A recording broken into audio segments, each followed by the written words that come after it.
morning, Jefferson City. Welcome back to the NT Daily. We have a special segment today. I'm very excited to welcome the Director of City Parks, Jefferson City Parks, Erin Grefgrath, and the Senior Manager for Youth Sports, the most coveted position in all of Jefferson City government, Mr. Steve Schellman's here. Yes. I'm excited to have you both. Thanks for having us. Yeah. Excited to be here. Yeah. Thank you very much. So here on the NT Daily, we like to talk to our readers and subscribers about things that they follow regularly, but maybe things that they don't think about. We like to focus a lot on local city government, and the Parks Department plays a huge role in Jefferson City, maintaining parks, taking care of youth programs. But one of the biggest projects that's been a huge boon to the east side of Jefferson City and became a real asset. We are coming up on 10 years of having the Linc. 10 years, it's hard to believe. Yeah. Wow. Time flies. Yeah. Take me back 10 years, wow, it's crazy. Take me back a little bit through the vision for the project and what it's blossomed into. We bring it up because President Mosley was on the cover of our JCMO magazine, and he was just bragging about what that partnership has meant to Lincoln, and so it's really cool. Yeah, well, in my role, looking back 10 years ago, I was just stepping into my role as assistant director within JC Parks, so a lot of the fruit of the labor had already been done on the conception and the design. When I was hired, I came in to really implement the day-to-day operations, the establishing the relationship with Linc University, and really fulfilling the needs of the community based on what that facility was going to offer. So as President Mosley stated to you, the importance of the relationship, it's equally valued on our part. We appreciate all that he did back then. Of course, he was a basketball coach, athletic director back when we first met, and to see him progress to president and know that that relationship is still very important. It has done tremendous for the community. But, when we established the building, we didn't really know which direction we wanted to go because we had to find the balance between what does JC Parks want to do, but then what does Lincoln University need to do to accomplish goals for students and student engagement and give them another alternative to something outside of the classroom or where they can go and recreate and have fun. So that balance has probably been the hardest thing because we want to grow as JC Parks and they want to grow from the student engagement side. So we've had to work closely on that. One thing through the process that was important to me is I don't want to just be known for basketball. So, we do see a lot of outside of our parks programs, we see a lot of our special events that we coordinate with other outside vendors such as basketball tournaments. And when we opened the doors, we could have done a basketball tournament every weekend with different vendors.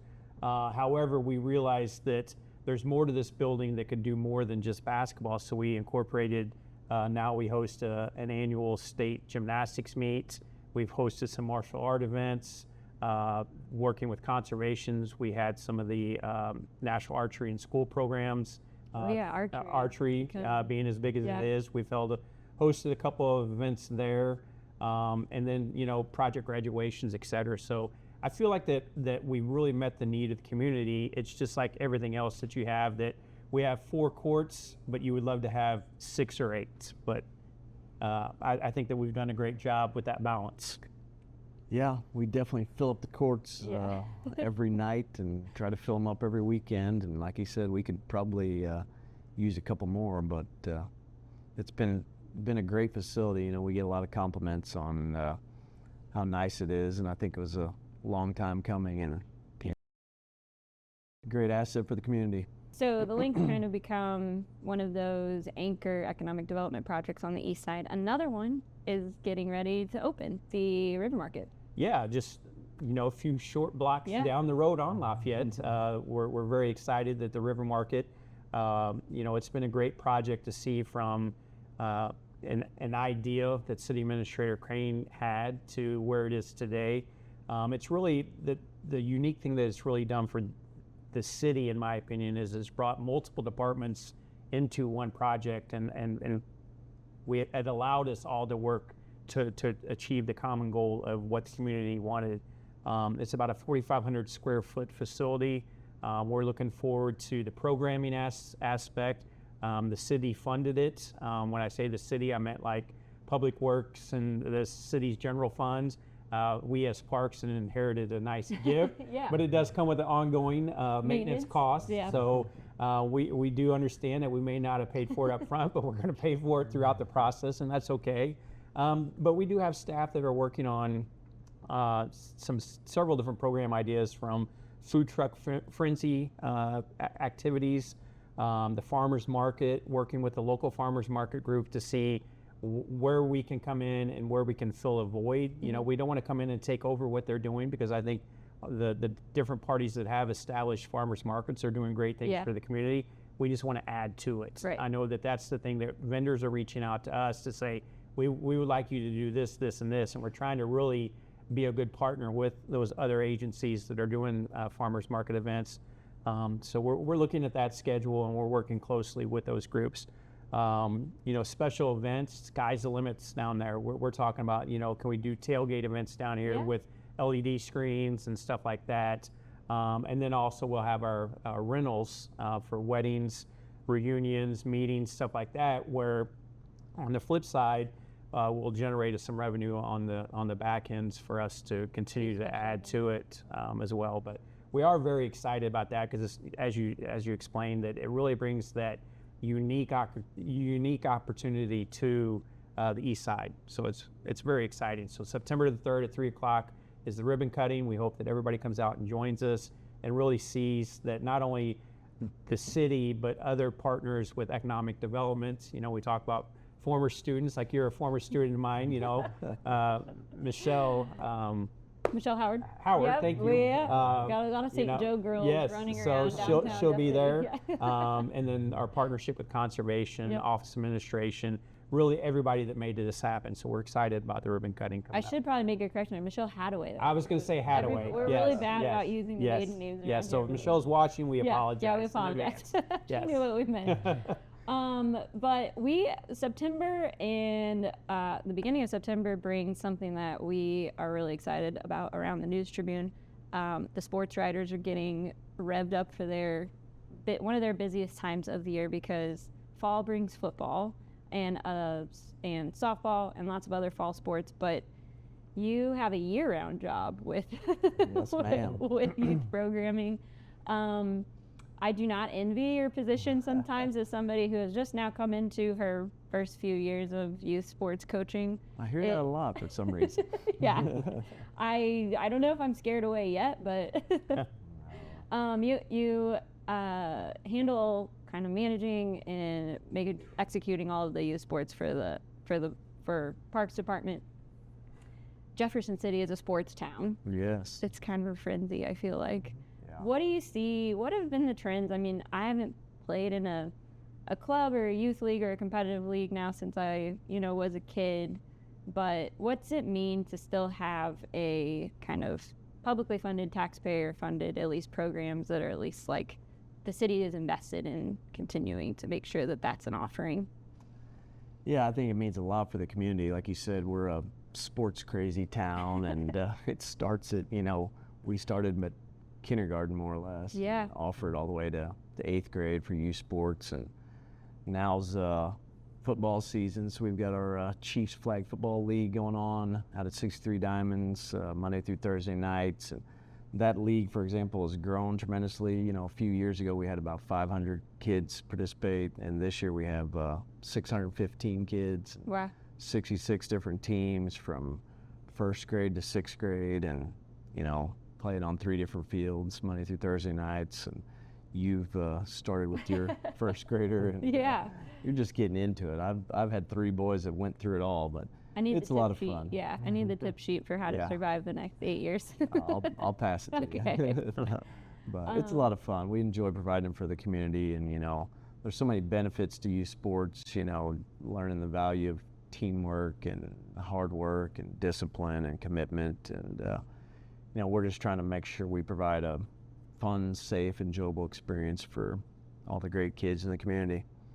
Yeah, I think, there's been a lot of high-profile articles about how we've moved youth sports kind of out of the public sphere, so I think it's really important that the city continues to make a commitment and an effort to, make those programs available for our kids. So I think the work you guys do are really important. Yeah, to piggyback off what Steve said, I think the important piece that's super important to JC Parks and just like other municipalities is partnerships. Like the partnership with the Chiefs has been a great partnership. You enter a partnership, you never know what the relationship's really going to turn out to be, and they've been with us throughout it all and been by our side, been willing to do everything we want. But we not only see those partnerships just with the Chiefs, we see them in other areas within the park system as well. So we couldn't do it without partnerships. Yeah. Chiefs take care of us. They give us coaches' shirts and a lot of things that the kids love. This year they're getting backpack, drawstring backpacks, little wristbands, arm sleeves, headbands. Yeah, it's fun to see the invites to Arrowhead, which is cool, and so that's every year we get to go.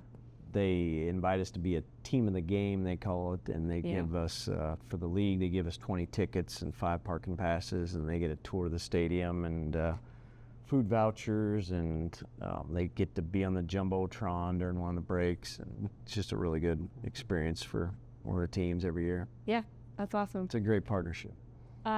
Speaking of partnerships, though, some of the programs cost money, and we're now entering the city department budget presentations with council and the mayor. And so recently, we'll have a public safety sales tax increase question on the ballot in November.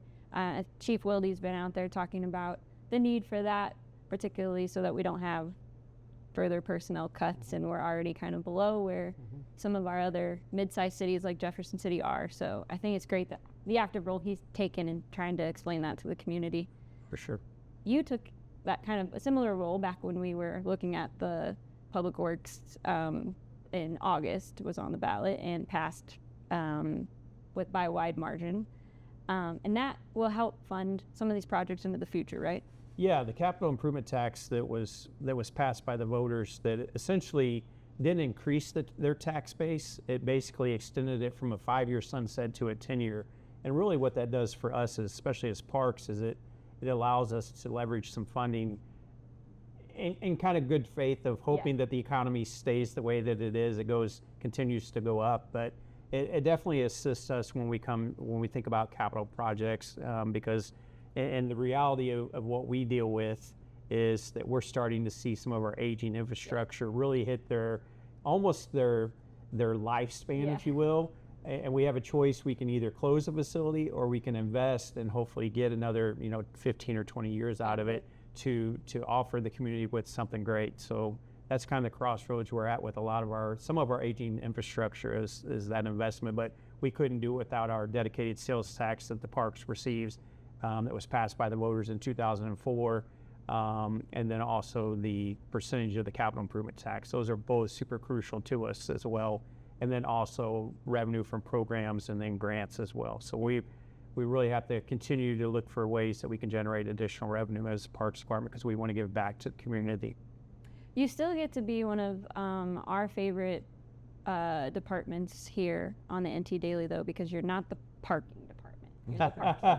Yes. So you get to stay in the good graces of the News Tribune staff. Yes. Perfect. We're still waiting on that golf cart, I would just like to say.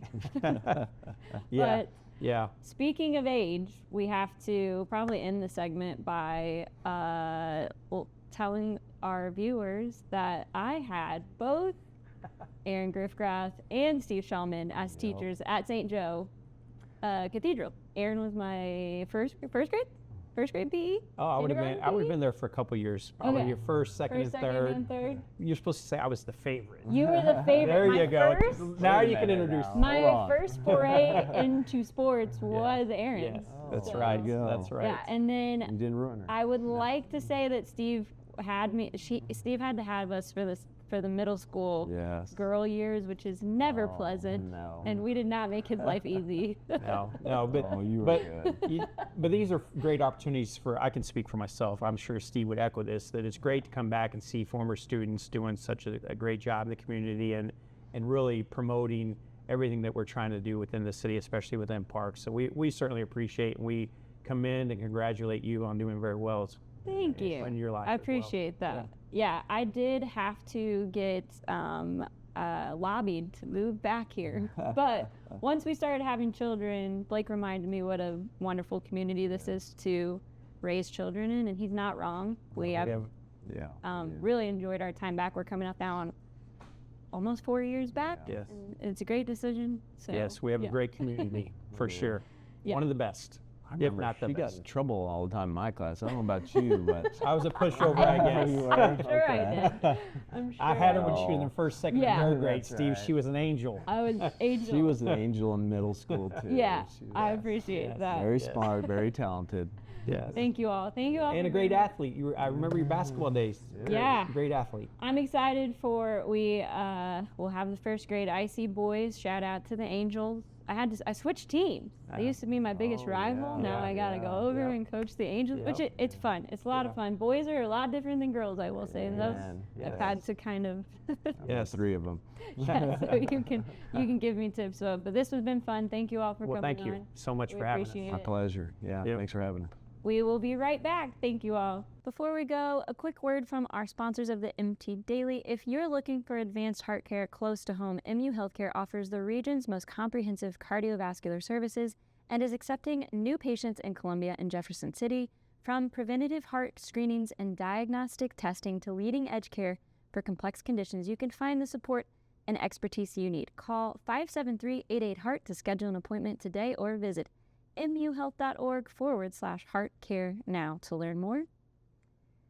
NT Daily is sponsored by our friends at Hen House Market. A big thank you to everyone who joined us for coffee with the News Tribune Wednesday morning and to Hen House for the fresh made from scratch donuts. We loved getting to start the day with you. So let's talk dinner. Hen House has a 10-pound bag of chicken drumsticks for just $5.90, perfect for a big batch of fried chicken, and fresh cut pork steaks are only $1.99 a pound in the family pack. The shrimp family just had them, and I can personally tell you they are worth stopping by and picking up. These prices are good through Tuesday, September 1st at the Jefferson City Hen House, your local market at 1904 Southwest Boulevard. Today's show is also sponsored by Coleman Appliance. They're family-owned, locally rooted with more than 70 years of combined experience on their sales floor. So when you walk into their 4,000 square foot showroom, you're talking to people who actually know appliances. Coleman Appliance carries top brands like GE, Bosch, Frigidaire, Speed Queen, and more, and they stay on top of the latest manufacturer rebates and promotions to help you get the best value available. Whether you're replacing one appliance or starting fresh, visit Coleman Appliance in Jefferson City and let their local team help you find the right fit for your home. And that wraps up our NT Daily for the week. I told you that we were going to have some special guests. Thankfully, they didn't roast me too hard. We'll be back next week, and I'm hoping that we will get the sports writers back in here before their season gets too busy for me. Thanks, and have a great weekend.